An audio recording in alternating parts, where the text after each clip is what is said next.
கோயம்புத்தூர் டிஸ்ட்ரிக்ட்லேருந்து சுமார் 40 கிலோமீட்டர் தொலைவில் பூண்டின்ற இடத்துல அமைஞ்சிருக்கிறது தான் வெள்ளையங்கிரி. வெள்ளையங்கிரி மலை வந்து மேற்கு தொடர்ச்சி மலையோட ஒரு பகுதிங்க. வெள்ளையங்கிரி ஆண்டவரை மேகங்கள் வெள்ளியால் சூழ்ந்த மாதிரி படர்ந்துருக்கும். அதனால தான் வெள்ளையங்கிரின்னு பேர். இங்கே நிறைய பேர் நீங்கள் ஓய்வு எடுத்துருக்கிறத பார்க்கலாம். இவங்கெல்லாம் வந்து ஆல்ரெடி ஏறிட்டு வந்தவங்களா இருப்பாங்க, இல்லை ஏற போகிறவங்களா இருப்பாங்க.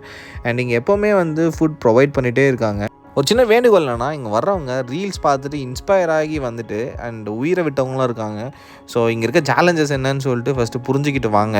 முக்கியமாக சுவாச நோய் பிரச்சனை இருக்கவங்க, இதய நோய் பிரச்சனை இருக்கவங்க இங்கே வர்றதை அவாய்ட் பண்ணிக்கோங்க. ஏன்னா வெள்ளையங்கிரி ஆண்டவர் கோயில் கடல் மட்டத்திலேருந்து சுமார் 5833 அடிக்கு மேலே இருக்குது. நீங்கள் இதுக்கு 7 மலை தாண்ட வேண்டியிருக்கும். ஸோ போகிற வழியில் பார்த்தீங்கன்னா வெள்ளை விநாயகர் கோயில், பாம்பாட்டி சுனை, கைத்தட்டி சுனை, சீதைவனம், அர்ஜுனன் வில், பீமன் கலி உருண்டை, இது மாதிரி நிறைய விஷயங்களை பார்த்துட்டு போகலாம். ஸோ டெஸ்க் ஜாப் பண்ணுறவங்க, பெருசாக ஃபிசிக்கல் ஆக்டிவிட்டி இல்லாதவங்க இங்கே வரணும்னு ஆசைப்பட்டீங்கன்னா டெய்லி ஒரு 1 hour வந்து படிக்கட்டு ஏறி இறங்குங்க. அண்டு எந்த விதமான ஃபிசிக்கல் எக்ஸசைஸுமே இல்லாமல் இங்கே வர்றது வந்து ரொம்ப ரொம்ப ஆபத்து.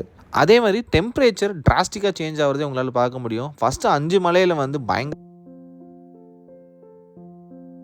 இதெல்லாம் தாண்டி போனால் தான் நீங்கள் வெள்ளையங்கிரி ஆண்டவரை பார்க்க முடியும். அதுதான் சொல்லுவாங்க, அவர் நினச்சா தான் நம்ம போக முடியும் அப்படின்னு சொல்லிட்டு.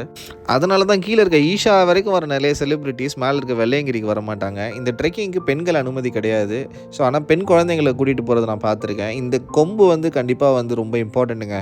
மேலே போக ஒரு டைமுக்கு மேலே நம்ம பாடியில் ஒரு பார்ட்டாகவே அந்த கொம்பாயிடும். ஒரு டைமில் அந்த கொம்பு இல்லைனா நம்மளால் சர்வைவே பண்ண முடியாதுன்ற அளவு கூட போகிறது உண்டு. கஷ்டப்பட்டு ரொம்ப நேரம் ஏறி வந்ததுக்கப்புறம் இந்த விநாயகர் கோயில் வந்துடும். இதுதான் முதல் மலையோட எண்டு. பட் இதுக்கப்புறம் தான் ரியல் சேலஞ்சே இருக்குது. வரவங்க 1 லிட்டர் தண்ணினா கொண்டு வரது நல்லது. அண்ட் உள்ள பிளாஸ்டிக் பாட்டில் அலோவ் பண்ண மாட்டாங்க. கொண்டு வந்தீங்கன்னா 20 rupees ஃபைன் போட்டு அந்த பாட்டில் ஒரு ஸ்டிக்கர் ஓட்டிடுவாங்க. திருப்பி நீங்கள் அந்த பாட்டில் எடுத்துகிட்டு வந்து காட்டினீங்கன்னா உங்களுக்கு நீங்கள் கொடுத்த 20 ரூபா உங்களுக்கு கொடுத்துருவாங்க. இது ஏன் அப்படின்னா, நம்ம மேலே வந்து வேஸ்ட்டாக போடுற குப்பை அதெல்லாம் ஆள்றதுக்கு அவங்க ஆளுங்க அனுப்ப முடியாது. ஸோ அதே பாட்டில் நீங்கள் திருப்பி கொண்டு வந்தீங்கன்னா உங்களுக்கு 20 ரூபா கொடுக்குறதுனால நம்ம குப்பை போட மாட்டோம் அப்படிங்கிறதுக்காக.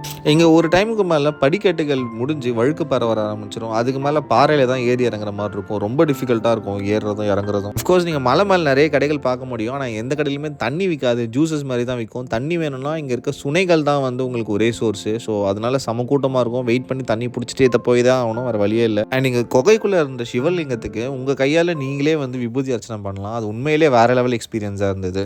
இந்த வீடியோவில் என்னால் எல்லாத்தையுமே கவர் பண்ண முடியல. ஏன் அப்படின்னா ஈவினிங்க்கு மேலே பயங்கரமாக இருட்டிடுச்சு. என் மொபைல்லேயே அந்தளவுக்கு சார்ஜ் இல்லை.